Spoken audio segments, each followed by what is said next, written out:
audio material and video material. It turns out, well, people are way smarter than we thought.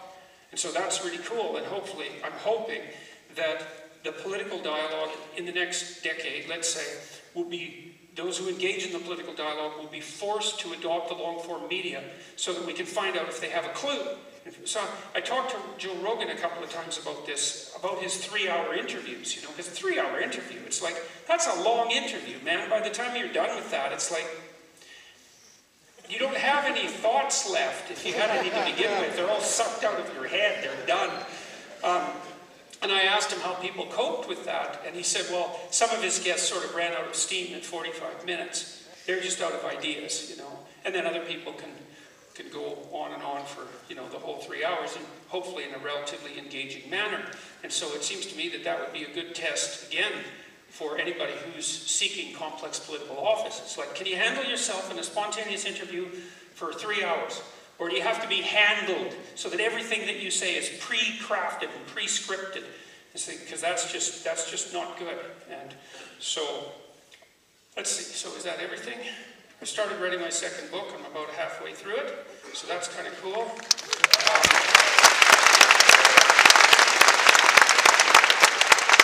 I'm very happy about that. I think this one has a white cover, 12 rules, and I think the next one will have a black cover, and so that'll be kind of a chaos and order thing, and they'll make a good boxed set, I hope. So kind of a yin and yang thing, so that's kind of the idea. And I've had the opportunity in all of these lectures to develop my ideas further. I'm going to do that a little bit more tonight. So, and I'm off to speak at about 60 more cities, I guess, between now and May. So 20 in the US in the next month, and then 20 in Europe, mostly Northern Europe and the UK, and then Australia and New Zealand, and then in March and April back to Europe, and then that'll be the end of this, as far as I can tell. And then I'm going to edit my book for 4 months, and then I'm going to do a biblical series on Exodus, which I'm really looking forward to, because I really know that story, and it's a hell of a story.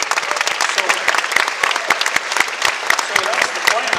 That, and we might run the online education system through a tech incubator process in January and February, and see if we can get that company really, really rolling.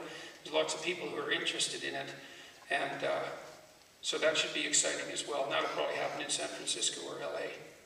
So the last thing that I've been working on, I think, at the moment is, I'm also thinking that it might be interesting to have something like a 2-day event in LA, I think in LA, but I'm not sure exactly, that would bring together a lot of the people who are loosely associated with what Eric Weinstein called the intellectual dark web, to have a conversation about all the things that we need to have a conversation about. And I'd like to bring together musicians and comedians and thinkers. I think that would be a nice combination. And I had a debate with 4 debates with Sam Harris. 2 of those are up on my YouTube channel now, and the other 2 will be there in about mid-September. And we got pretty big audiences to those, and so it looks like there's public interest in that kind of thing, and so that would be fun to set up. So I'm doing a preliminary investigation. Might be interesting to see if I can find intelligent, issues-oriented politicians, political people, who are also capable of delivering a gripping speech and an informative speech, to include them in the mix. So we'd like to make that a major cultural event. And so, and my son is getting married in the end of September, so that's fun. Okay. So, all right, so I always use these opportunities to lecture to develop my ideas further.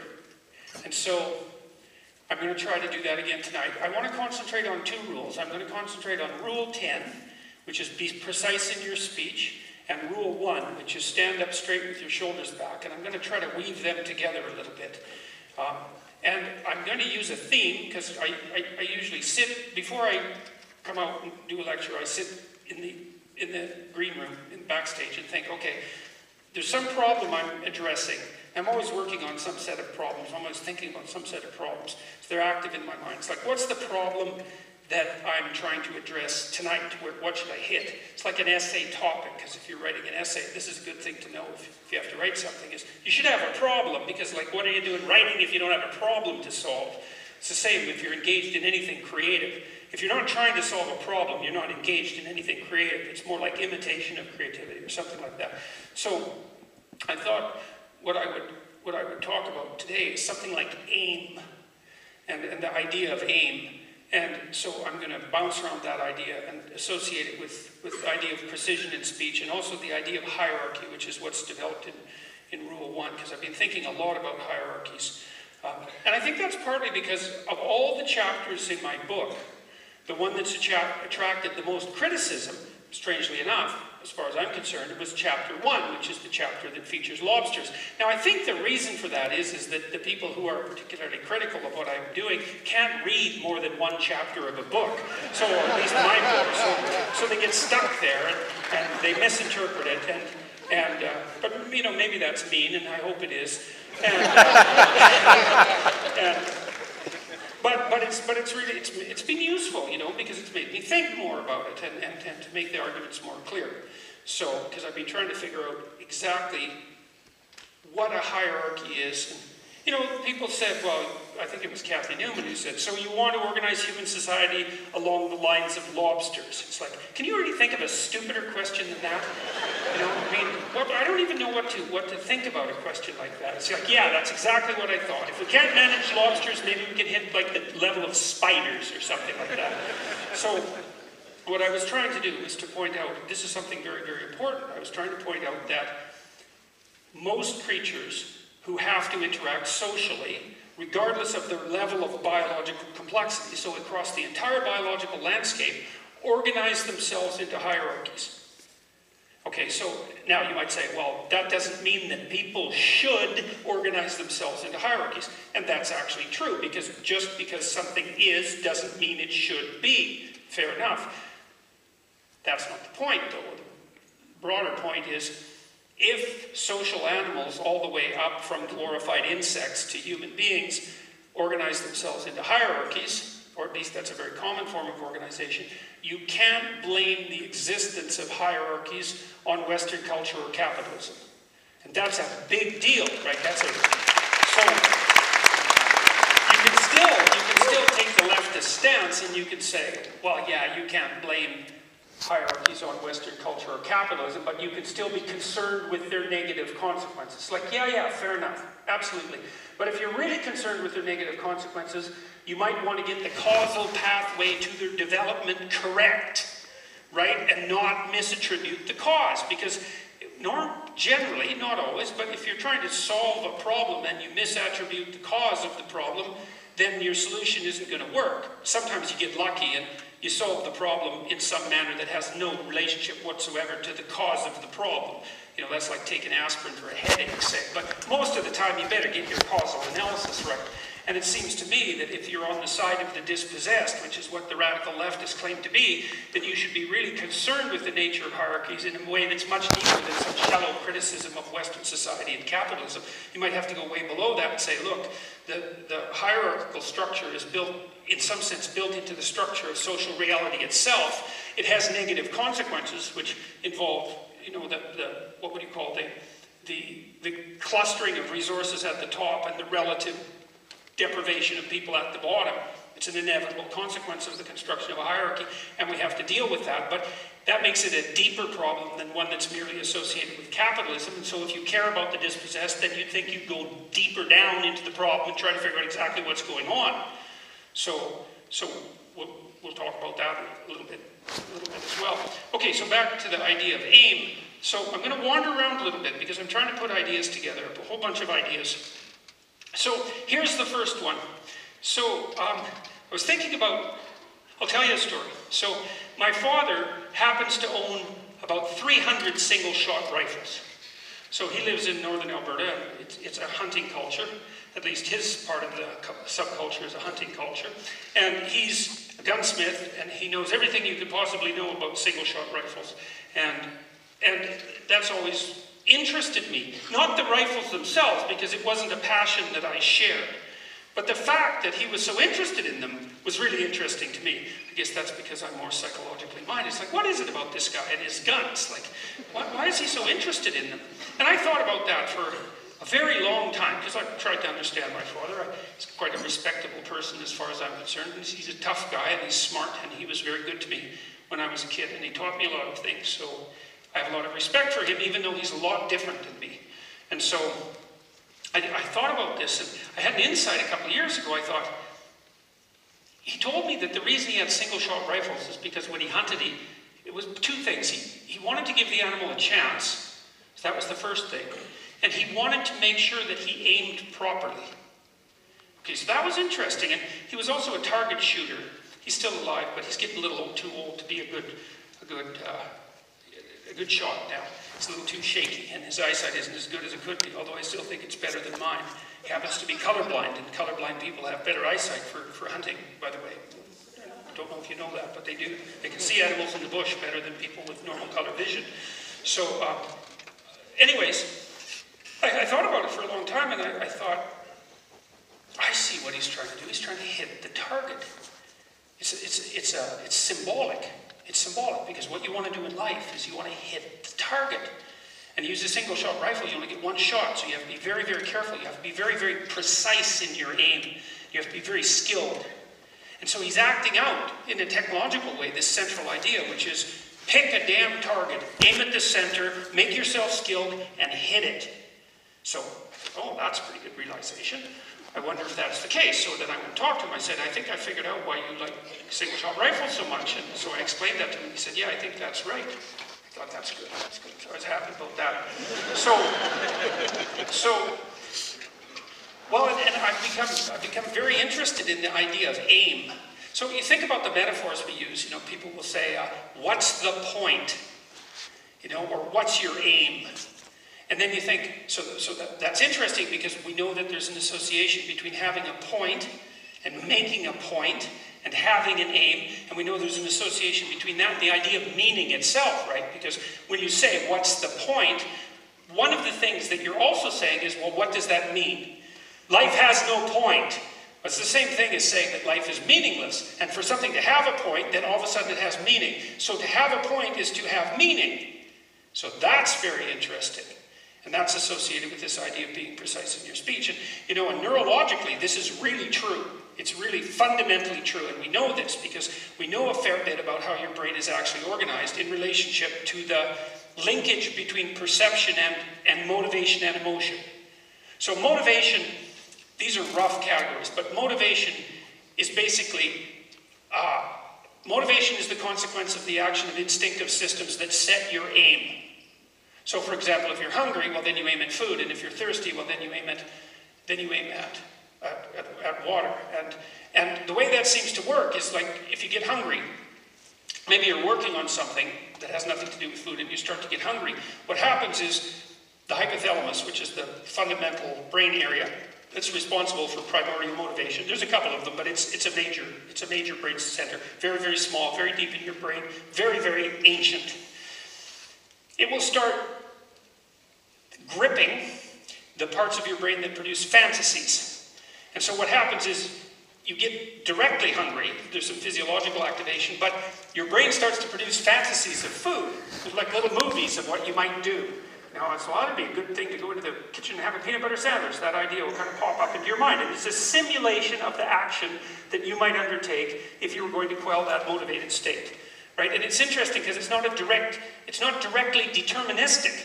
It's not like you're sitting in front of your computer doing whatever you're doing on your computer, and all of a sudden you're a zombie, a determinist zombie that's gripped by your hypothalamus, and you go to the kitchen and like an automaton generate a peanut butter sandwich.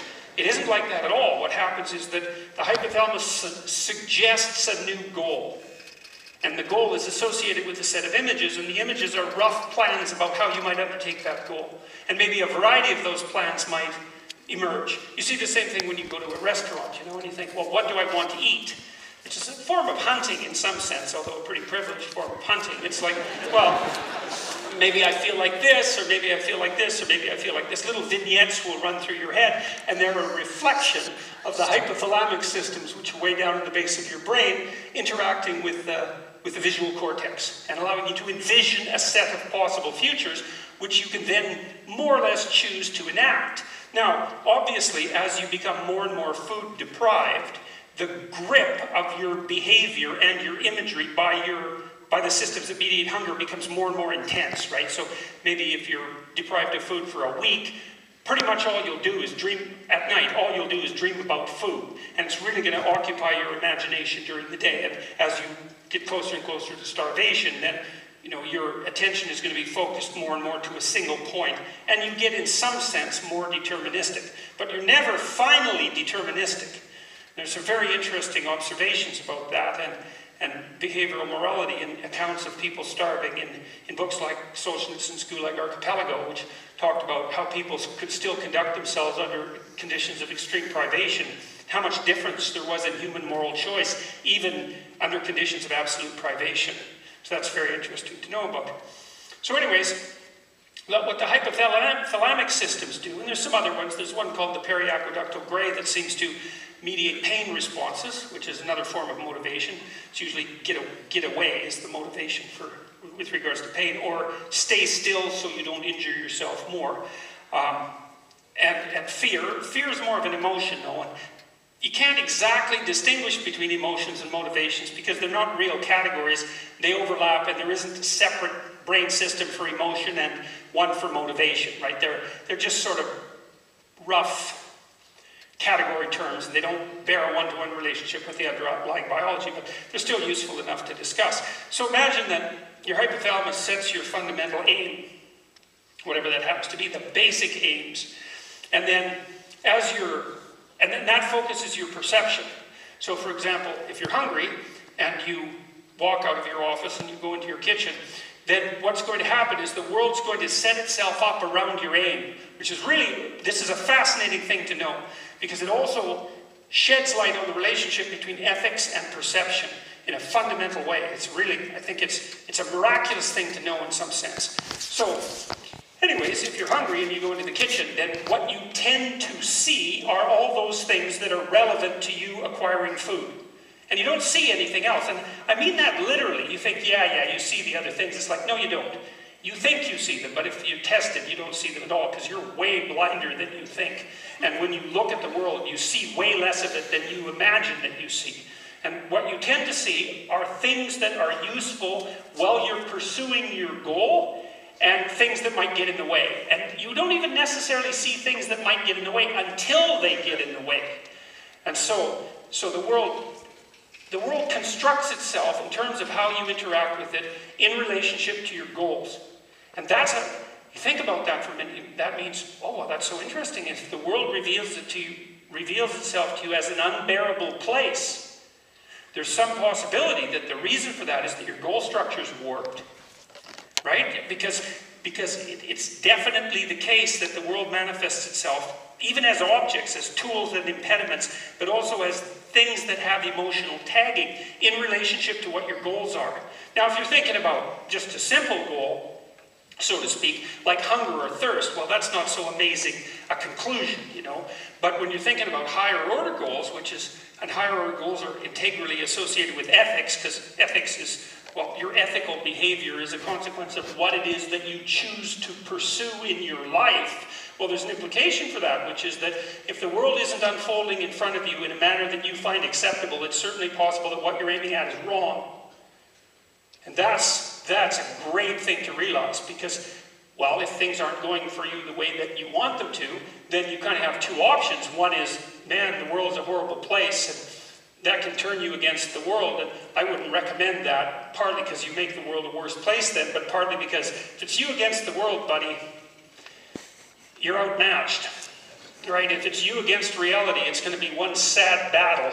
And, you might be able to put up a pretty decent scrap, but in the final analysis, you're going to get absolutely flattened.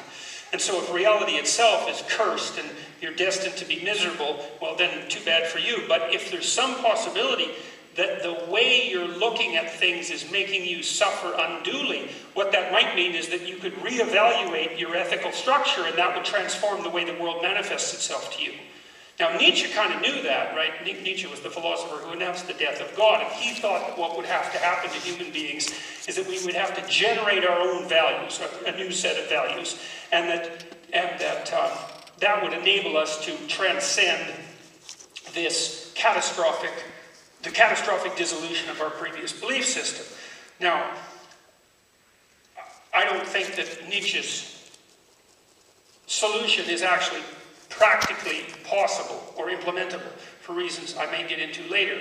I think the fundamental error is that we actually can create our own values because we're not our own slaves. We can't actually tell ourselves what to do. We might be able to cooperate with ourselves to move in a certain direction, but I don't think you can tyrannize yourself without rebelling any more than you can tyrannize someone else. And you have to work with your a priori value systems rather than impose something top down. And this is really, I think, the psychoanalytic contribution to the Nietzschean cure for nihilism. It's like, so Nietzsche thought, well, we should generate our own values, and Carl Jung came along and said, yeah, but wait a second, we can't, because we actually have a biological nature that's expressed in these archetypal structures, in these great stories we have, and in order for us to develop valuation systems that are functional, both psychologically and practically, we have to take our own nature into account. I also think that's a good antidote to utopian thinking, because one of the problems with utopians, especially the rationalist types, is that they tend to think that human beings can be remade in whatever image the rationalist utopians happen to have of the desirable and optimal human being. And that just doesn't work. It's like, because we have a nature, despite what the social constructionists say. And so we at least, even though like the nature doesn't determine our behavior, but it sets parameters for who and what we are, and we have to cooperate with that. Just like if you're trying to work with someone else, child, wife, husband, co-workers, doesn't matter. You have to cooperate with them in order to build a structure of perception and behavior that you can jointly inhabit. And I think there's no difference between that and doing that with yourself. But one of the things Jung did, and the psychoanalyst as well, when he was trying to restructure people's value systems, he would consult their dreams. Because this is a very interesting issue, and something I'm writing about a lot in my second book. I'm writing a chapter called Make One Room in Your House as Beautiful as Possible. It's sort of an extension of clean your room or put your house in perfect order. Because what artists do, in some sense, so they're obsessed, or they should be obsessed with beauty. And beauty is a vision of the way that things could be. And it's an active artistic imagination, and it's associated with dreaming. And so partly what you do when you put the world together, whether you know it or not, is you encounter the things that you don't understand first through your dreams. That's the creative part of you that generates images of what could be. And Jung's attempt to analyze dreams was an attempt to take that dreamlike foray into the unknown and to make it explicit so that people could incorporate the most exploratory parts of their creative imagination into their lives. And so he was consulting with the imagistic expression of their biology to update their systems of ethics. That's the right way of thinking about it. You know, and Jung is often criticized for being unscientific, but I knew some of the greatest neuroscientists of the time. You know, one of them in particular, Jaak Panksepp, who died just a year, 2 years ago, something like that. He wrote a book that's on my book list, which is on my website, called Affective Neuroscience. It's a great book, man. It's wonderful. One of the real classics of, well, it's a classic of 21st century psychobiology, I guess. And Panksepp discovered the play circuit in mammals. That's a big deal, right? Discovering a whole neurological circuit. That's like discovering a continent. That's Nobel Prize worthy stuff. And he discovered the play circuit and discovered that it was a separate circuit and that it operated across mammalian species and that its operation was associated with the emergence of morality. Those are big discoveries. Anyways, Panksepp was one of the people who was very interested in Jungian archetypal ideas.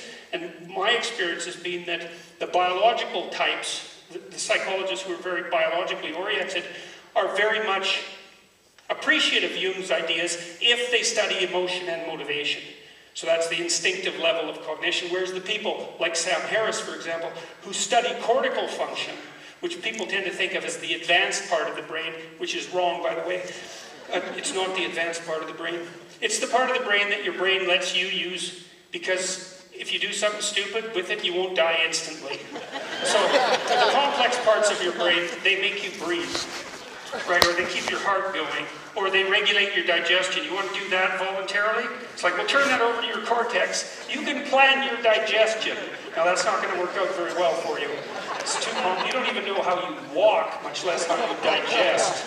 So the emotional neuroscientists were very much interested in the idea of archetype because they know that our cognitive structures are nested inside our biological predispositions, and that there's some relationship between those biological predispositions and the way that we perceive and think about the world. So that's partly what I'm trying to lay out. So if you go into the kitchen, for example, and you're hungry, what you see are things relevant to the food-making operation. And that's actually how your perceptions work. So you think, well, you see the world the way it is, and then you think about it, and you evaluate it, and then you decide to act on it. It's like, that is not how it works. It does not work that way. So, for example, if you look at a table and there's a glass on it, like a drinking glass, your eyes activate your motor cortex directly. So part of the act of seeing a glass is mentally preparing to do this. And so this, say the glass is that size, is the imitation of the glass with your hand. And the imitation of your glass with your hand is the preparation for moving the glass to your mouth, and that's what the glass is. The glass isn't an object. The glass is an implement for a desired end, and that's what you see. You see that directly. You don't see the fact of the glass and infer its function. You see its function. The person who established this wrote a book called The Ecological Guide to Visual Perception, another brilliant book. It's also on my reading list. One of the things he pointed out was that when you come close to like a cliff-like disjunction like that, you don't see a cliff. You see a falling off place. And you're right. And babies see this, right? Because if you put two tables together and you have a space between them and you put a piece of glass across the space, like a baby that can just start to crawl won't crawl across the space because they see a falling off place. And when they see a falling off place, that makes their body move away. And it's because your visual system is very complicated. It doesn't just report to your vision. So it isn't like there's an object, you see it and you think about it. It's like what's happening is there's a pattern out there. And that pattern makes a pattern on your retina. And then that retinal pattern propagates through the optic nerve, and then that fragments up into all sorts of different outputs. So, for example, your eyes map right onto your spine. And so one of the consequences of that is, I actually saw this happen one time in my life. I was walking along some falling off places by the Pacific Ocean near LA, and I was with this brother of a friend of mine who was about 6'5". He had this little daughter who was about 4 or 5 years old. And we were walking down the pathway, and there was a rattlesnake by the pathway. And she saw it and jumped right on top of her father's shoulders. Just like a cat. It was like, ping, on her father's shoulders. I thought, well, that was quite amazing. And then I read another book by a guy named Joseph Ledoux, someone else I would recommend, and he mapped out snake perception. And so so if you have to see a snake, and then think snake, and then move, it's like, the snake's bitten you, you're dead. That's not a good strategy. But you have spinal reflexes to snake-like entities, and they're fast, so they can operate in less than 1/10 of a second, which gives you a fighting chance with regards to a snake's strike. And so what happens is, your visual system, a specific part of it that's associated with fear, picks up the snake pattern, and it maps right onto your spinal cord, and that makes you jump. And then maybe you see it. So you think, no, you see the thing first. It's like, no, you don't. You map the pattern onto your spine, and your spine produces a pattern, which is you jumping. And then you're not dead. And all of that's conserved. And so your eyes actually communicate with your nervous system at multiple levels. The top level is conscious vision. So there's other phenomena that go along with this, like blind sight is a real cool one. So there are people who, there's different ways to be blind, right? You could have your optical nerve severed, you could have your retinas damaged, or you can have a stroke. And the stroke will take out the visual cortex. And so if you have a stroke and it's taken out your visual cortex, which is pretty high up in the visual processing hierarchy, then you say you can't see. So if you talk to someone who's blind because of a stroke to the visual cortex, and you say, well, can you see my hand? They'll say no. And then you say, well, guess which hand is up. And you move your hand. They can guess with 9 out of 10 accuracy, even though they can't see it. And so, not only that, if you take those people and you show them faces of people who are afraid, they'll show galvanic skin response if you test them psychophysiologically. So even though they cannot report seeing the face, the circuits that detect fear on the facial displays of other primates are still intact, and they'll show a psychophysiological response that's associated with fear. So perception is very complicated, and it maps onto you so that you can react very, very rapidly, reflexively. Well, you see that when you put your hand on a hot stove, right? You jerk away. That's just a spinal reflex. So the reflex is here to here and back. It's very fast. And then the pain comes. You think, well, I pulled my hand away from the fire because it hurt. It's like, no, you didn't. You hurt so that you don't put your damn hand on the fire again. But waiting for the pain means you're so burnt you'll never recover. So you need to conserve those very, very basic responses that are still mediated by sensory perception. Okay, so back to the aim idea. Now, let's think about the idea of hunting for a minute. So there's a guy named Richard Wrangham, who's a primatologist I really like. He wrote a book about fire, which is another book I'd recommend. Can't remember the name. Raising Fire, is that it? Catching Fire, that's the name of the book. And Wrangham's a good primatologist. He also wrote a book called Demonic Males, which is a study of male aggression across primate species, which I'd also highly recommend. It's a nice biological analysis of the proclivity of male apes, of which we're a subset, to be aggressive, which is why 10 times as many prisoners are men than women. It's not a social construct, and it's not prejudice of the legal system against men. Though, you know, in our climate, that'd be a logical conclusion. So, well, right, it's like, let's raise the proportion of female prisoners to 50% so we have an equity. Really? Look, I talked to scientists back in the 1990s. I was at a NATO conference in northern Italy, and there were 3 women on this panel on childhood aggression. And here was their damn conclusion. This was back in the 1990s. So there's a psychiatric category called childhood conduct disorder. And it's the precursor to adult antisocial behavior. It's really the same thing. It's just how it manifests itself in childhood. And there's way more boys that get diagnosed with childhood conduct disorder than girls. And so their idea was to eliminate those diagnostic markers that discriminated between the boys and the girls, because they thought it was unfair that more boys were being, unfair to women, that more boys were being categorized as aggressive than girls. And my mouth was, this was like I was like 25 when this, I thought, what the hell is wrong with you? The only reason that we care about aggression fundamentally is because it manifests itself in adulthood in extreme physical violence. That's the problem. The extreme physical violence. What you're proposing is to gerrymander the diagnostic criteria by removing the marker that actually signals the existence of the problem, and then that'll undermine the science so that we never actually study violence. But that's okay, because then half the boys and an equal number of boys and girls would be classified as violent. It was absolutely, I thought that was absolutely insane, and now that's like the norm. That's normative thinking among a huge section of the what would you say, the social constructionist community. Anyways, Richard Wrangham wrote this book on fire, Catching Fire, and he proposed that we've been using fire for 2 million years. It's longer than most primatologists and anthropologists believe that we've been using fire. He did an analysis of our digestive structure. So you've seen chimps. You know how a chimp looks, eh?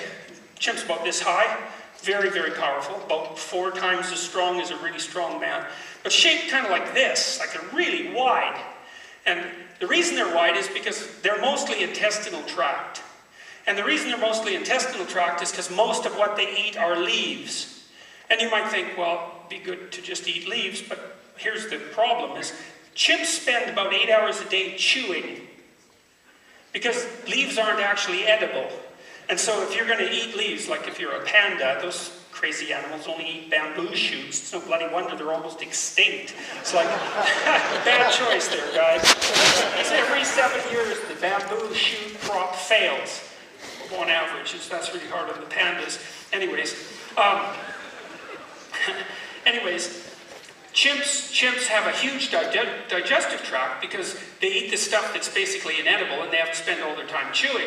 Whereas human beings, hypothetically, we figured out how to hunt, and then we hunted collectively, and then we figured out how to cook.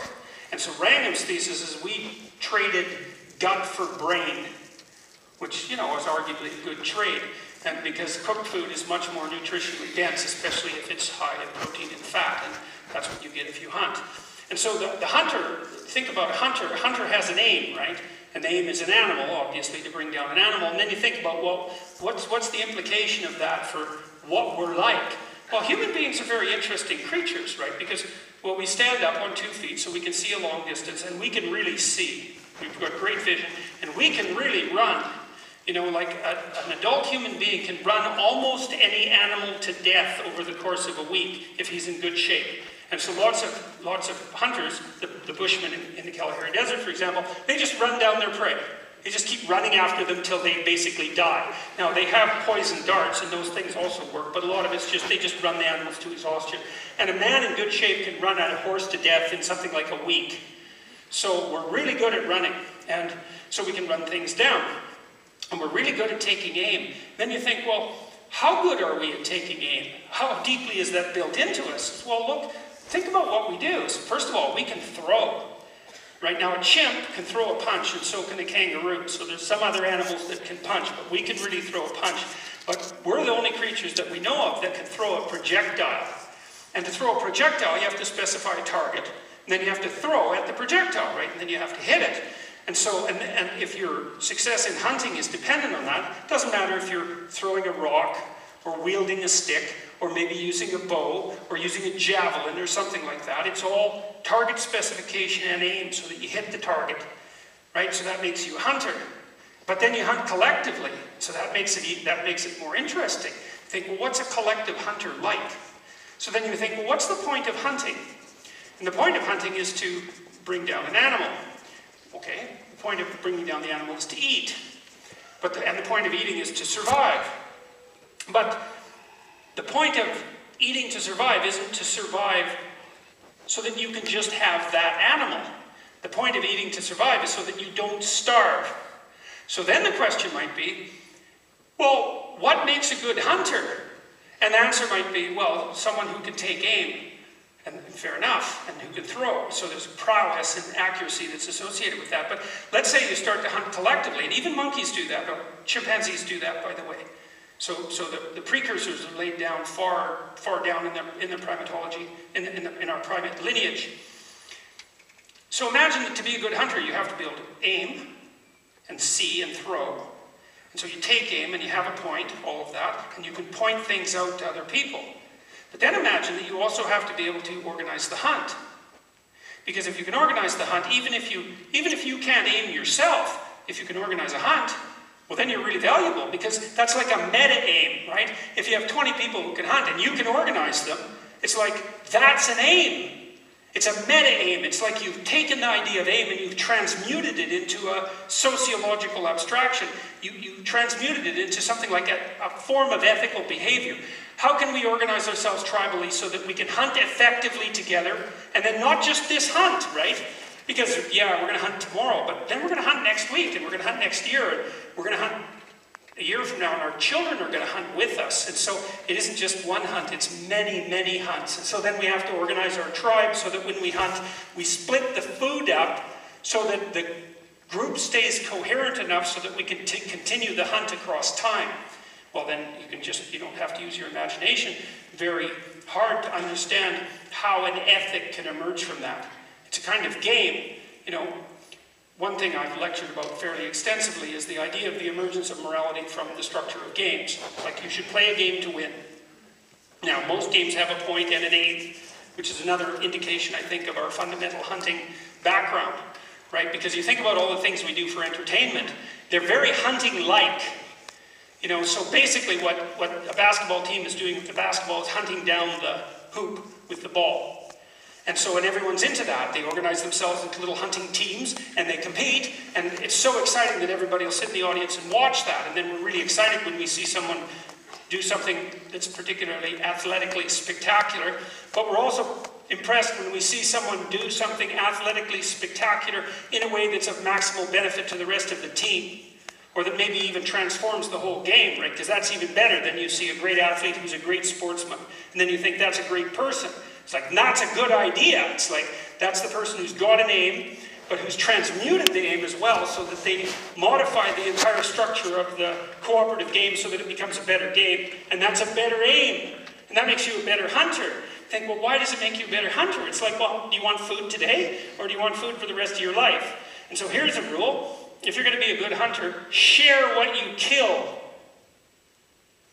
Now that's something. And then you think, well, what are you hunting then? You're hunting reputation. All of a sudden, instead of hunting animals, you're hunting reputation. It's like, oh, you can trust him, man. You go for a hunt with him, you get a little more than your fair share. So then everybody lines up to hunt with that guy, and then, well, he's set, perhaps, for the rest of his life. And maybe even if he's old, or maybe he's having an off day, all those people with whom he's hunted with properly think, you know, we owe him something. And they're very concerned about maintaining their reputation as well. So you can see how, I've become very interested in the emergence of ethics from the biological substrate. And one of the things that happened when I was discussing the relationship between facts and values with Sam Harris, like, Harris has got an interesting problem to solve. See, Harris wants to ground ethics in something that isn't just arbitrary opinion. And so that's why he makes a strong case that you can derive values from facts. That's his motivation. And he has other motivations, like he would rather that people didn't suffer any more than necessary. And if you act ethically, maybe that's associated with the amelioration of suffering. And if you can ground that in something solid, then we can come to agreement about how we should all act to ameliorate suffering. Good, you know, that all seems reasonable. But the grounding of value in fact is very, very difficult. You don't get from the array of facts to the world of values without very complex intermediary stages. And so what I've been trying to puzzle out is what those intermediary stages are. So that's the hunting story. It's like, you think about how the idea of an aim is transmuted. And so let me give you a further transmutation of that. So remember the story of Pinocchio.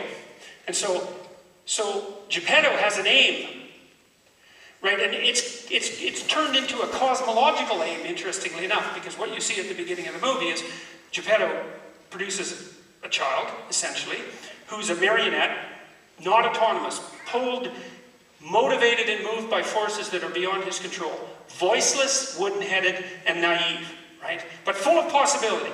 Well, and born, one of the things that's interesting about the Pinocchio movie, if you remember how it opens, how many of you haven't seen that? Okay, so virtually everybody's seen that, so you know what I'm talking about. When the movie opens, there's a book, and the cricket is showing you the book. JC is the cricket, right? And so that's Southern US slang for Jesus Christ, by the way. So in Pinocchio, Jesus Christ is a cricket, which is very peculiar, and to say the least, even though you'll swallow it, so to speak, without even noticing. He shows you a book, so you're being taught by a cricket named Jiminy Cricket, who's an analog of Jesus Christ, to look at a leather-bound book. And in the picture, there's a nativity scene with a star, and that's when Pinocchio is born. So that means that there's an association between Pinocchio and the divine hero. And the divine hero is always threatened at birth, like Moses was, and Pinocchio is, of course, a wooden-headed, naive puppet who's a marionette. Right? He's nothing at birth, but he could be something. And so then Geppetto puts a mouth on him, so to give him a voice, and then goes to bed and has a wish, dream, and that's when the movie becomes even more deeply symbolic. But what Geppetto does is wish on a star.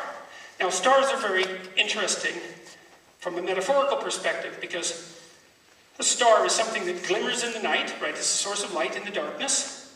And if you go outside and you look up at the stars, then you're confronting infinity, in some sense. And it's actually been a real catastrophe for people, I think, to be enveloped in light pollution, because one of the primordial experiences of mankind is to go out at night and to look up into the vastness of space and to confront infinity, right? I mean, you could do that every night. And now it's like two stars in a kind of an orange sky. So the star is also associated with infinity. And then it's associated with the idea of lifting your eyes above the horizon. You know, so if you have a proximal goal, then you're not very noble-minded. But if you have a distal goal that forces you to lift your eyes above the horizon, then you have a noble goal. It's like a meta-goal. And a meta-goal is a goal that enables you to achieve all sorts of sub-goals at the same time. Right? So if you have a good goal for your life, it means that pursuing that goal will help you in a bunch of ways simultaneously. And that's what you want. If you're going to aim at something, you might as well aim at something that works in a large way across a large scale of time. And so what you might say is that the thing that you should aim at most is the way that you should act that would solve the most problems at the same time over the longest period of time for the largest number of people. It's something like that. And I do think that our ethical systems, and I think this is coded in our religious stories, essentially, our ethical systems are attempts using our dreamlike intuition to build up structures of ethics that have exactly, and to provide us with aims that have exactly that purpose, even though we don't necessarily understand what we're doing because it's so complicated. But anyways, Geppetto has an aim, and what he does is aim at a star. Now you think too, the other thing about stars is that human beings have always used stars to orient themselves in the world, to actually find direction, right? Because, well, once people figured out the North Star, they mapped the constellations, they figured out the North Star, which was a stable point at night, they could orient themselves in space. And once they figured out how the stars changed across the seasons, then they could orient themselves in time. So it's actually the case that if you consult the stars, you can orient yourself in time and space. And so that's another reason why you might look to the heavens. And so that's why Geppetto wishes upon a star. And what he does when he wishes upon a star is that he hopes that the thing that he's created can become genuine, can become autonomous and real. And that's the highest of aims. And that's exactly right.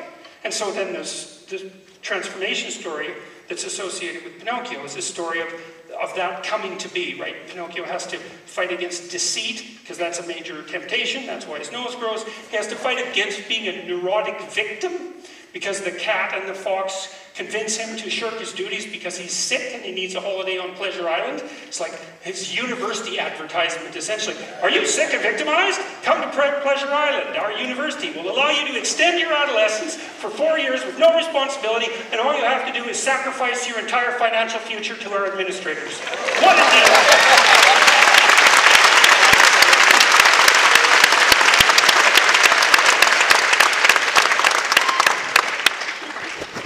So Pinocchio has to go through these sequence of temptations, right? And he turns into a brain jackass as a consequence of his pleasure-seeking victimization. It's like, Jesus, you just can't make this stuff up. It's absolutely amazing that that was coded in a movie like 70 years ago.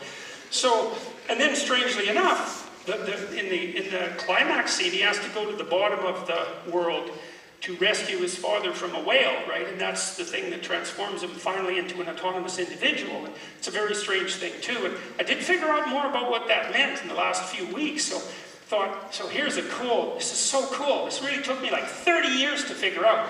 But why in the world would your father be resting in a beast at the bottom of the abyss? What could that possibly mean? And this is a bit of a side trip, but that's okay. We'll take it anyways. We know that you grow in strength in proportion to your willingness to voluntarily confront sequential challenges. Okay, everybody follows that, right? And that's what you do with a kid if you want to make the kid grow. It's like, well, here's a little challenge. You can't do it yet, or if you do it, it's going to stretch you out, right? It's a bit beyond your capacity. It's in the zone of proximal development. That's a what would you say, a way of being that was characterized by a Russian psychologist named Vygotsky. What he observed was that adults tended to speak to their infant children at a level of linguistic complexity that was slightly above their level of comprehension. And they did that automatically. So when you're training your child to talk, which you do unconsciously, you talk to them using vocabulary that's a little more complex they can actually understand. And that pulls them along. That's the zone. So that's where the idea of the zone comes in. You're in the zone. It's the zone of proximal development. You're optimally challenging yourself, and that's where the meaning is. Okay, so we know that if you optimally challenge yourself, you develop. And then the question is, well, what do you develop into? And the answer to that is something like, well, you develop into what you could be. And the question is, well, what could you be? And the answer to that is something like, well, you could be the full revelation of your potential. And some of that's ancestral potential, because you're actually, in some sense, you're 3.5 billion years old. Right? Because life is continuous. And so There's potential locked inside of you in all sorts of different ways. And the way that you call that potential forward is by challenging yourself and say, well, how much should you challenge yourself? And the answer to that might be, well, it depends on what you want to call forward. The more you want to call forward out of yourself, the more you should challenge yourself. Okay, so what's the ultimate challenge? What's to look into the abyss. And so what's the abyss? Well, maybe that's mortality. That would be part of it. Maybe that's malevolence as well. Let's say suffering and evil. That'll do the trick. That's the abyss. And what's in the abyss is the predator that lurks. So what happens if you gaze forthrightly on the predator in the abyss that lurks? And this is the theme of Pinocchio. You discover your ancestral father. Why? Because if you voluntarily take on the heaviest load that you can possibly bear, then you'll call forth from within you that which you could be. And that's equivalent to the ancestral father. And that's the story of Pinocchio. It's like he just was so happy to figure that out. I couldn't figure that out. I thought, what the hell's going on here? Why is the father trapped in the belly of the whale? It's a fire-breathing dragon in Pinocchio. Why does that make sense? Because it does make sense to us. Well, that's why. It's like, and it's a very optimistic idea, right? Because if you go down to the depths, as far as you can go down, to the depths of suffering and evil, you can find out who you are. And what you find out is that you're the thing that can transcend suffering and malevolence. And so that's so interesting too, because it's an inversion of pessimism. You know, because you might say, well, if you're thinking that life has no point, no aim, has no meaning, the reason you think that is because of suffering and evil, essentially. Because if those didn't exist, you wouldn't be questioning. It's like, well, what the hell is going on here? It's like, well, life is rife with suffering, and it's made worse by malevolence, and that makes things seem pointless. I know there's other reasons why they might seem pointless, but those are major reasons. It's like, well, what should you do about that? Run from it. No, it gets bigger and you get smaller. Turn and face it voluntarily. What happens? You discover your ancestral father in the belly of the beast, and that means that you start to become who you could be. And then the question is, who could you be? And the answer is, you could be the thing that transcends suffering and malevolence. And so it's so interesting. That's the same. I think that's the same in some sense as wishing on the star, because that's the light that beckons in the darkness, right? That's the ultimate light that beckons in the darkness. And so if you don't pull away from the darkness, if you can confront it, it's your worst fear.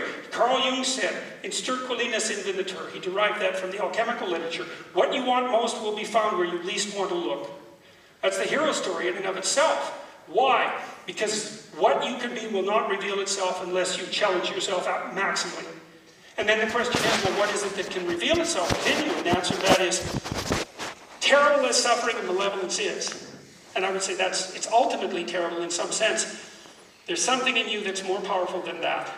And so out of that terrible pessimism, and that's the pessimism that can be generated by forthright contemplation of the terror of hunger and privation and the absolutely cataclysmic consequences of human malevolence, the more you understand that, the more you understand that that's something that you can not only face but also transcend. And by transcend, I mean two things. I mean fix.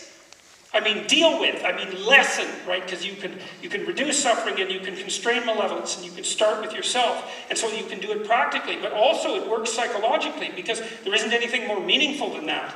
And so that's the proper aim. That's the proper aim.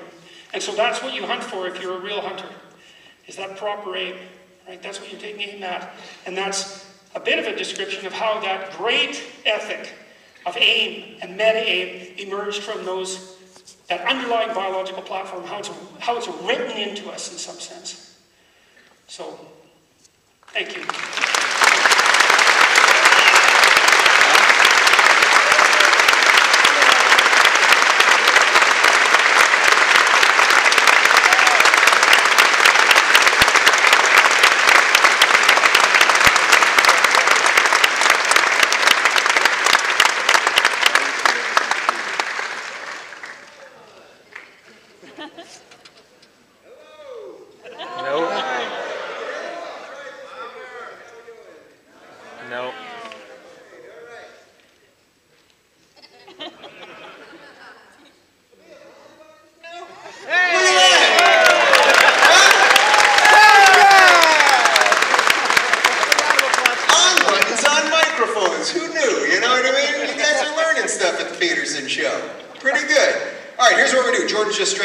for just a second. We're going to take some questions. You know, Jordan and I have become pretty close during this tour. This is actually his computer, which I have the password to. He's logged into Twitter right now. Uh-oh. I could end this whole freaking thing, you know what I mean? Like, we could really make Roseanne Barr look pretty good right now. What do you think? All right, guys, give it up for Jordan Peterson.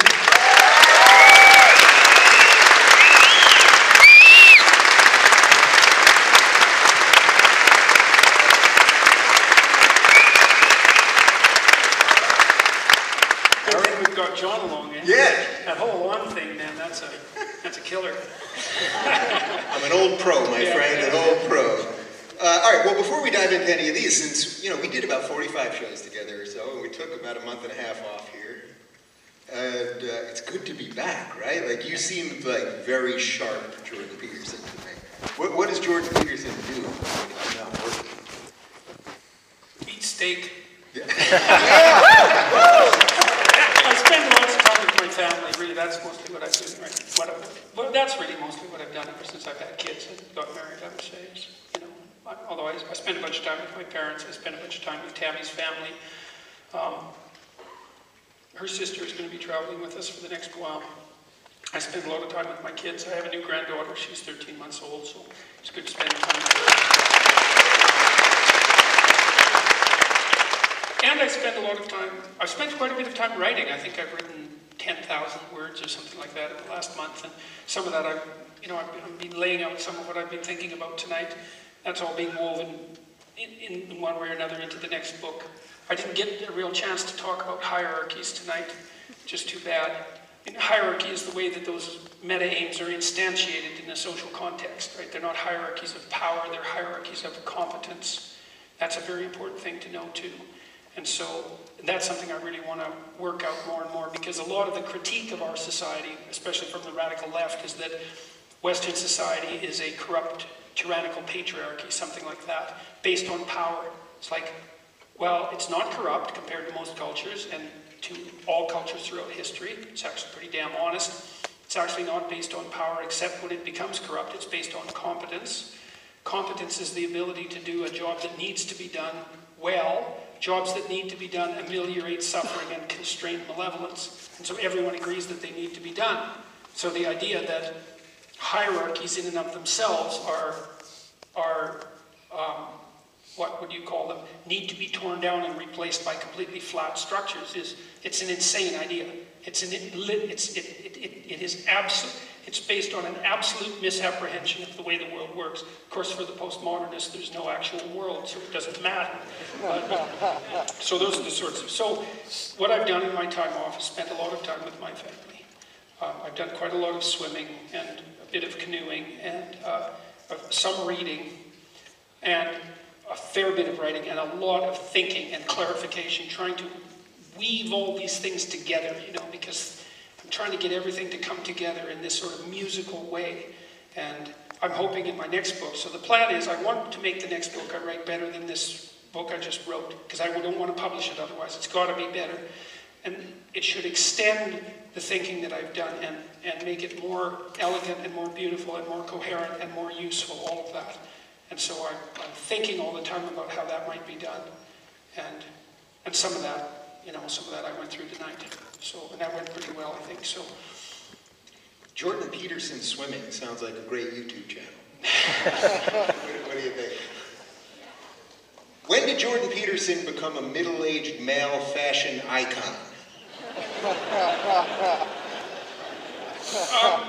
Well, I'm just reading them. I could tell that story. Well, you know,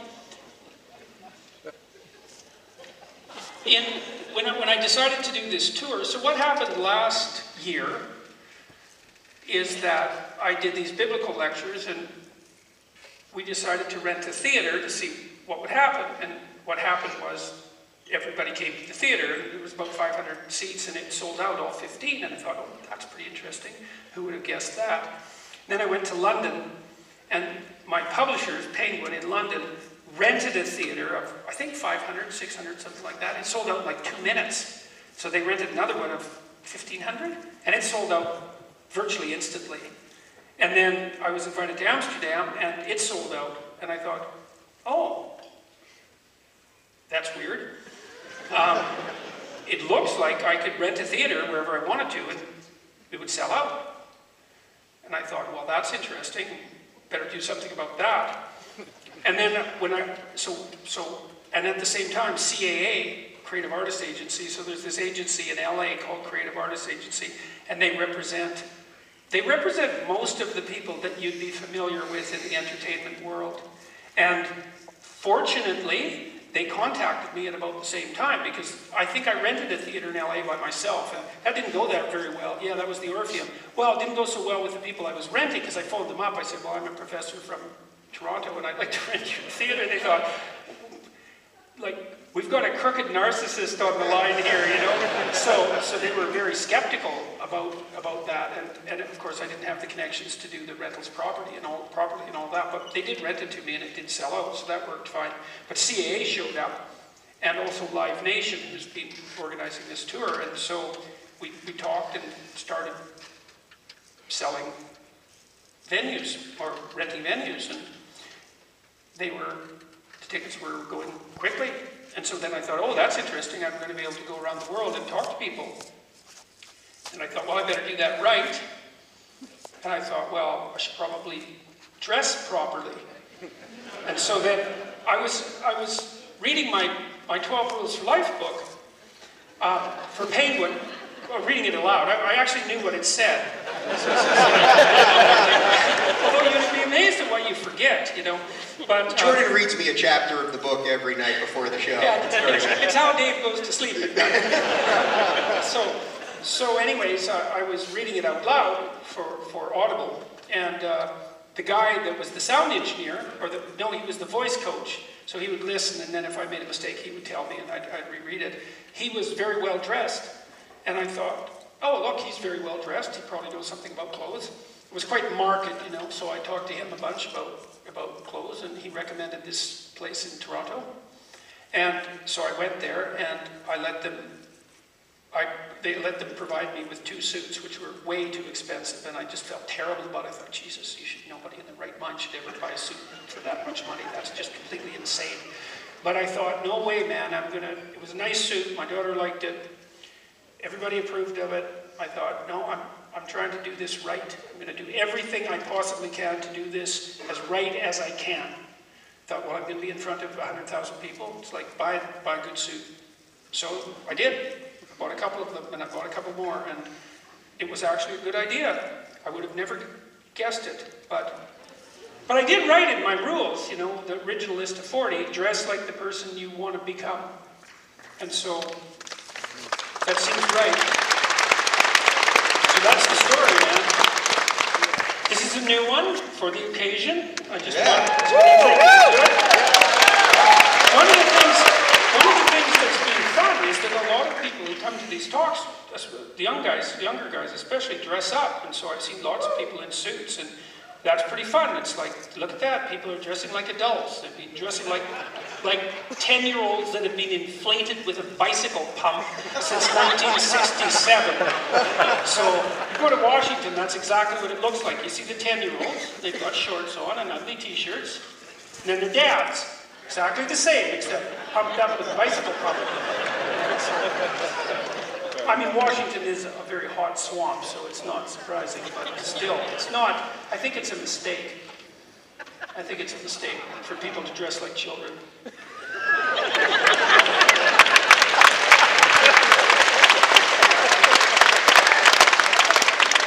You didn't think you weren't going to get a serious answer there, did you?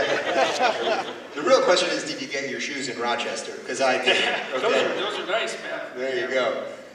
Can you talk about what it means to be ideologically possessed? Is there some kind of diagnostic that I can use to tell whether I'm possessed by an idea that is not my own?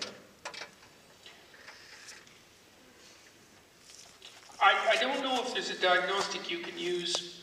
Yeah, there is. I was thinking about it 2 ways. One was, it's very difficult to listen to someone who's ideologically possessed, because it gets drony very quickly. And the reason that it's not interesting is because, well, it's not interesting. You can hear it from everyone. Like, I'll give you an example. I went and saw John Cleese in Toronto. And I really wanted to go see John Cleese. I think he's damn funny. I really liked Monty Python when I was a kid. Well, an adult too. And, you know, they made some amazing movies. And it was interesting to listen to him talk when he talked about the life of Brian and about the Killer Rabbit and all those sorts of things. And you know, those were stories that only John Cleese could tell. And so they were fascinating because he brought all of his accrued wisdom and his wit, and he conjoined that with his personal experience, and he said things that no one else could say. And so he was fascinating. But then he talked about Trump for 10 minutes, and it was like, John Cleese talking about Trump is actually no more interesting than any of you talking about Trump. It's just not interesting. And it's because he moved out of the domain of the conjunction of his personal experience and his genius, let's say, and into the ideological domain. And it could have been anyone. It didn't have to be John Cleese saying those things. It could have been anyone. And you can tell that in many political discussions. It's like, I could just replace this ideologue with this other ideologue and they'd say the same thing. I really learned to become aware of that from reading Solzhenitsyn's Gulag Archipelago, because he talked a lot about, he had a moral conundrum when he was locked in the Gulag concentration camps. And the conundrum was, what do you do with the communists? Because now and then, frequently, really radical communists would get thrown into the camps, because of course, under Stalin, well, under the communists in general, everybody got thrown into the camps. Communists, socialists, students. If you were human, it's camp for you, buddy. So, and you know, being thrown into a camp was no joke. And you think, well, you get imprisoned unjustly. The proper response should be compassion. But then these radical communists would get thrown in, and they would still be radical communists. And so Solzhenitsyn didn't know what to do with them. It's like, are you a perpetrator, or are you an innocent victim? Well, you're some weird amalgam of both. So how do I treat you? And his answer was, like a perpetrator until you wake up and you stop spouting the nonsense and you start coming to grips with the reality of your life, and you start making, you start being a personal, like individual, right? Someone that, because one of the things I noticed as a clinician is I really loved being a clinical psychologist. It was as good as being engrossed in a great novel. And sometimes sometimes the conversations would get dull and my attention would wander, and I think, oh, I'm doing this wrong. If my attention is wandering, then I'm doing it wrong. Because if I'm actually talking to this person and we're on the thin path of truth, then it would be absolutely engrossing. And that was the case. If you're speaking and you're boring yourself, and you feel weak and stupid and ashamed, and like you're sacrificing your good name, and that people's attention is being distracted, it's like, it might be that you're not there. And if you're not there, then something has control of your voice. Right? Remember in Pinocchio, Pinocchio's turned into a brain jackass just before he's enslaved. It's the risk of enslavement that's the next thing. Because when he becomes a full jackass, then he's packed off to this salt mines, I think, by the dark fascist slave drivers that are in the background. It's very, very uncanny, that part of the movie, but it's exactly right. So, something I've suggested to people online is listen to what you're saying, and if it makes you weak, stop saying it. And you can feel it. I learned this from Carl Rogers as well, because Rogers was very interested, he's a clinician, very interested in this idea of something like psychophysiological integrity. And so he believed that if you were having a conversation with someone that was therapeutic, and so it was treading this thin line of truth, then you were sort of lined up physically and mentally. All of you was pointing in the same direction, like a piece of music points in the same direction. And that you could feel when there was disharmony, and that was a sign that you weren't being genuine. And I think that's true, and you can really learn to feel that. And it's an uncanny thing to learn, though, because, and I've had students report this to me too, when I first started to learn that, I noticed that I felt weak when I talked about 95% of the time. Because almost everything I said was false in some way. you know, maybe I was trying to appear smart, or I was trying to win an argument, or I was trying to demonstrate what I knew. I guess that's the same as trying to appear smart. There was some ulterior motive that was driving my speech instead of just the requirement to say what appeared to be true. And so I practiced since I was about 25, 24, to only say things that I believed to be true. And then to see what happens, right? And well, those are the sources. That was partly from reading Solzhenitsyn, partly from reading Jung, because Jung believed that psychotherapy in its fundamental essence was a moral endeavor, an ethical endeavor. And partly from reading Rogers, who was a good practical guide to this sort of the psychophysiology of speech.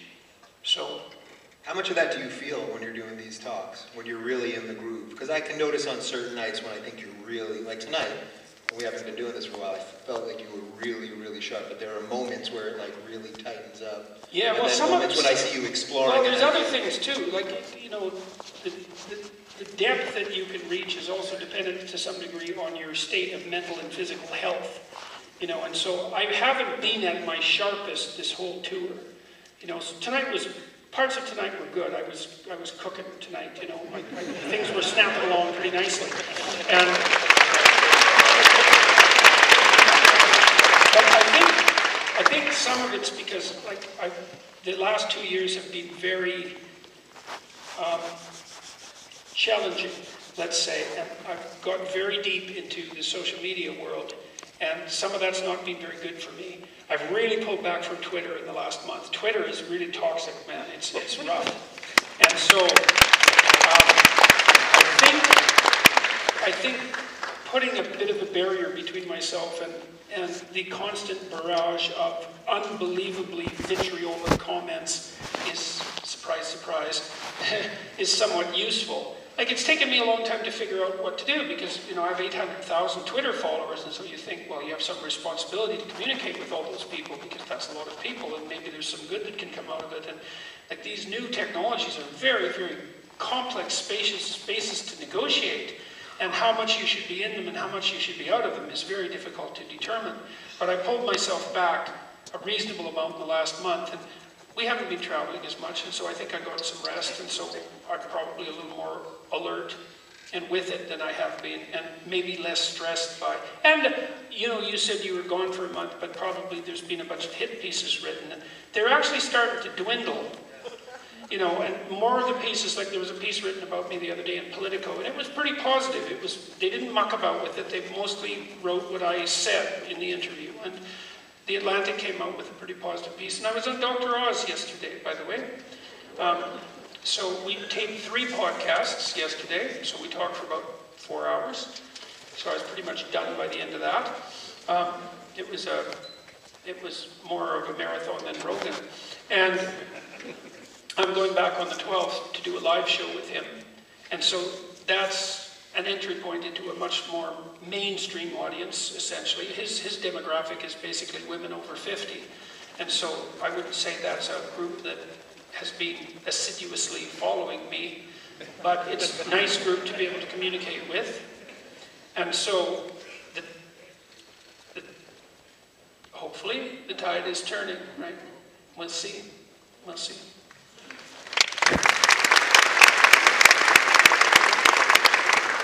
Well, here's a good segue from women over 50.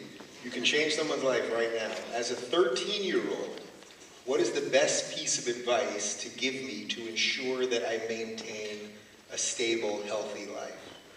You want to yell for a second so Jordan can kind of look at you? Clap twice if it's you. There we go. All right, okay, there you well, go. I can basically localize you in the audience then. I don't think that you could ever be given a better piece of advice than to tell the truth. No.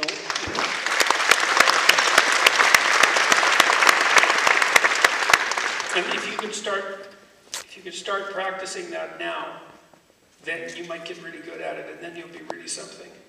Because there's nothing more impressive than someone who's articulate, who can tell the truth. And there's nothing more potent than that.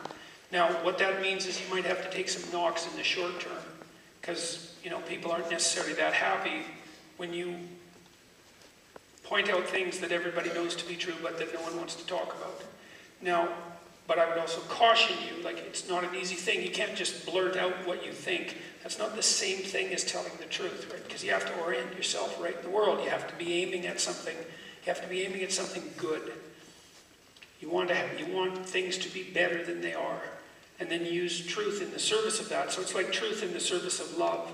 I think those are the fundamental elements of Christian ethics, by the way. There's some relationship between truth and love is the desire for things to be better than they are. And that's not an easy desire, you know, because people get vengeful and vicious and malevolent and cruel, and they want harm. They want to produce harm to themselves and to others, and it's a universal human tendency. It's a very difficult thing to constrain.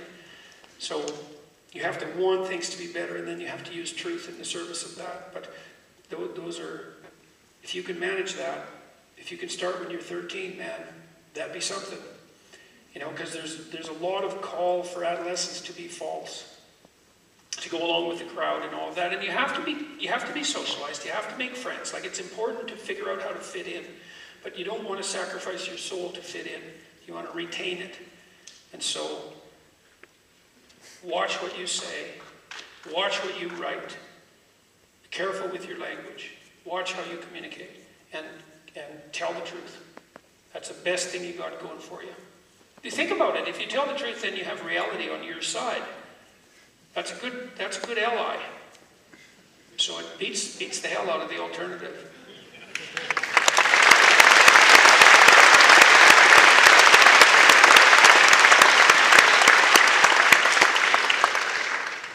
What does it say about the state of the world that the world seems to need you right now?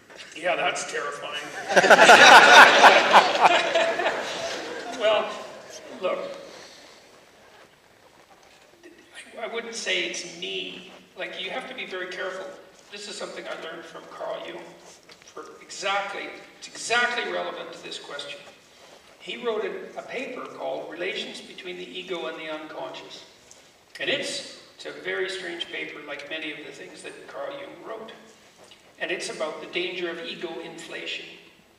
And so, you know, rose to notoriety or public, I'm a known public figure, let's say, and what I say has a certain amount of influence, and I could attribute that to me. But you see, that's not the right way of thinking about it. Because, well, if you're a musician, if you're a musician and you're playing a great piece, you don't attribute the music to you precisely, you know? It's like you're part of something.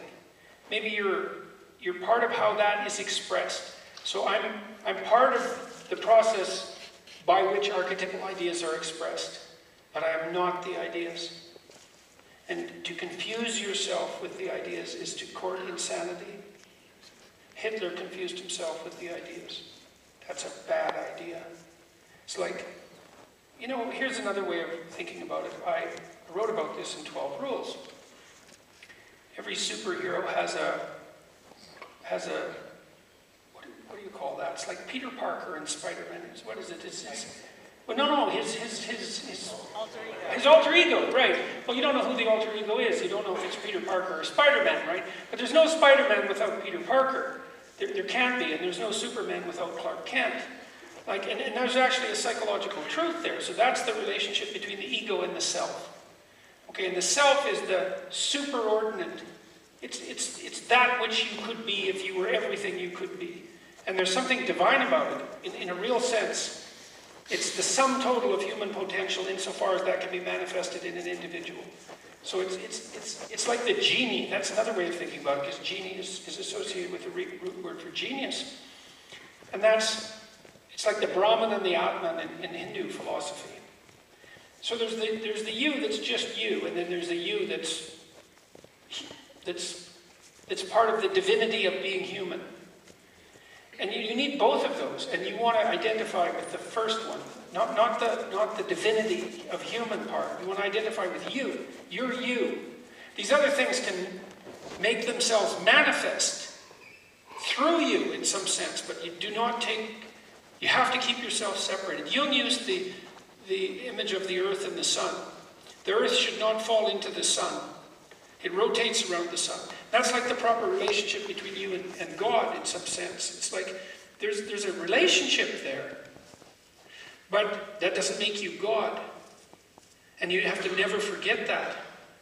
Right? You have to keep that. That's humility. You're faulty and flawed, and you make mistakes, and you keep your damn feet on the ground, and if you don't, you're going to get flattened. And this is another thing that keeps my feet on the ground, is like the degree to which you will be flattened is proportionate to the danger of the game that you're playing. Right? So I've been very careful. I'm careful with what I say. I try to be very careful. And I try not to put myself in situations where I'm unlikely to be careful. So, and the reason for that is that I'm not interested in being flattened, and that's a high probability event. And so, so I don't think that people need me. What everyone needs is to reunite with the Father in the abyss, let's say. That's what everybody needs. And I'm trying to do that for myself, and I'm communicating that to everyone else to the best of my ability. But it's part of a universal pattern, and that pattern isn't me. Not personally, it's transpersonal. And so you stay away from that. It's like you can cook something on a fire, but you don't dance in the fire, You burn that way, and that's not good. So, what do you think about the part of us that wants to be flattened? Because as you were saying this, I was thinking about 2 years ago when Milo was at the peak of his success. Yeah. He said to me after we finished an interview, he said, "Dave, this won't last forever. I'm going to destroy myself." Oh yeah, and I knew he was telling me the truth. Yeah, it was inevitable. You could see that with Milo. I felt really bad when that happened, actually, because I watched him and I thought, there's just no way this person can exist. He's too full of contradictions. Like, no one can pull that off. There's just too many a gay English Jew, flamboyant, trickster, darling of the Republicans. It's like no one can pull that off. and he'd been, and there were things about him that weren't ironed out. And that's what brought him down, because he talked about what happened to him when he was a kid. Right? He got seduced by someone much older and in a position of authority. And he didn't want to play himself off as victim. And good for him. Jesus, he was 14. Now, when Milo looked at that, I listened to what he said very, very carefully and with a clinician's eye. He said, well, I was a willing participant. It's like, fair enough. I can see why you don't want to play the victim card. But you were 14. And now you're 30, and you haven't separated yourself from the 14-year-old. You don't see that 14-year-old from the perspective of an adult. It's like something, I'll tell you a story, a funny story, a strange story. It's not funny at all, it's a strange story. So I had this client years ago, and she came, I only saw her once, and she came in to see me, and she said, I was sexually abused by my brother when I was 5. And so she told me what happened. And I kind of built this image of her brother in my imagination while she told the story, and I thought 16, 17, something like that. She didn't tell me how old she was. She just said she was a kid. I said, well, how old were you? She said, well, I was 4, I think she said. I said, well, how old was your brother? Well, he was 6. And I thought, oh, well, I know how to deal with this to some degree. It's like, you weren't sexually molested by your brother. You were 2 very badly supervised children. Right? Because part of her was still 4. And a 6-year-old is an adult for a 4-year-old.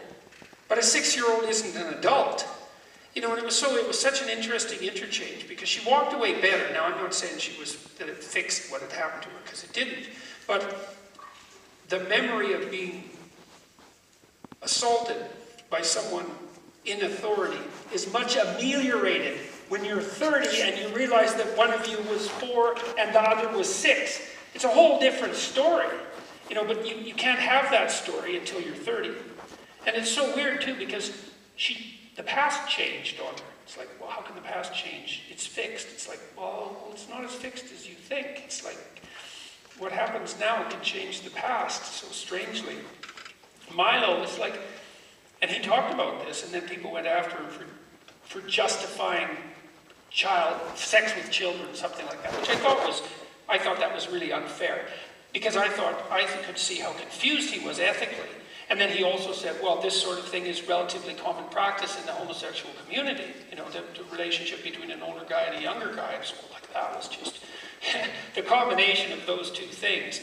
You know, making because it sounded like A, like a justification for pedophilia, and B, like an assault on the gay community. Well, that just sunk him, and people were waiting to take him down. But I thought it was terribly unfortunate in some sense, because he's a remarkable person. You know, for all his all his strangeness, he's a remarkable person. And what happened to him when he was a kid hurt him and bent him up. And he doesn't know how or why, and that certainly was part of what drove him to take himself down. But he said that himself. I mean, he said that after he had those initial experiences, that he just was drugs and alcohol for the next 6 years or whatever. I don't remember the exact parameters of the story. So, yeah. All right, one more. Unfortunately, only time for one more. Get a good one here. All right, we'll help one other person out right now. How would you deal with the dragon who happens to be my roommate who refuses to clean his room or do the dishes or take out the trash or mow the lawn? Oh, physical violence is... Good night, everybody! You want a better one? I don't know. That's not a bad question. But I don't think it's the right question. The right question might be, what are the circumstances that require you to put up with that? It's like, because the first thing I would do if we were sitting down talking is I would say, well, can you change him? No. Can you move? Well, that's the next thing to do. Is like, let's walk through what it would take you to move. Because sometimes the best solution is just to get away. Because some people, another rule that I've been working on is don't try to rescue someone who doesn't want to be rescued. And be very careful about rescuing someone who does. Like maybe you have a roommate who doesn't want to make things better. And then there's nothing you can do about that. Except example, and one manifestation of that example might be just leave. You know, if you're being treated unfairly, then you have an ethical obligation to alter the situation so that you're no longer the recipient of injustice. You have an ethical duty to yourself to do that. Now, maybe there are things in your life that make it impossible for you to leave at the moment. But then I can't really offer you any generic advice, because what we'd have to do is sit down and figure out.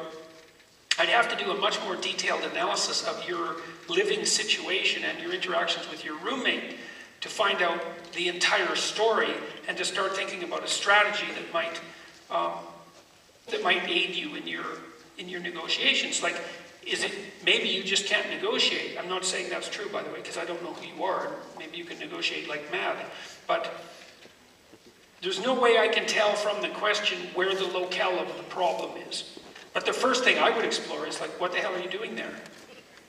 You know, leave if you can, move somewhere else, and that's the simplest, perhaps the simplest solution to the problem. Perhaps not. Well, on that note, on that happy note. On that happy note, the guy's looking for a new roommate right now. Anyone looking to? Anyone got an extra room? Someone who's easy to push around? He's getting funnier. Sorry, I didn't think that I could resist. Well, I'm thrilled that we're kicking this thing up again, and now we have like another 50 stops, and I think we have about 16 in Europe, and this thing is truly worldwide. It's awesome, and I'm psyched to be part of it. And on that note, I'm going to get out of the way, and guys, make some noise for Jordan Peterson, everybody.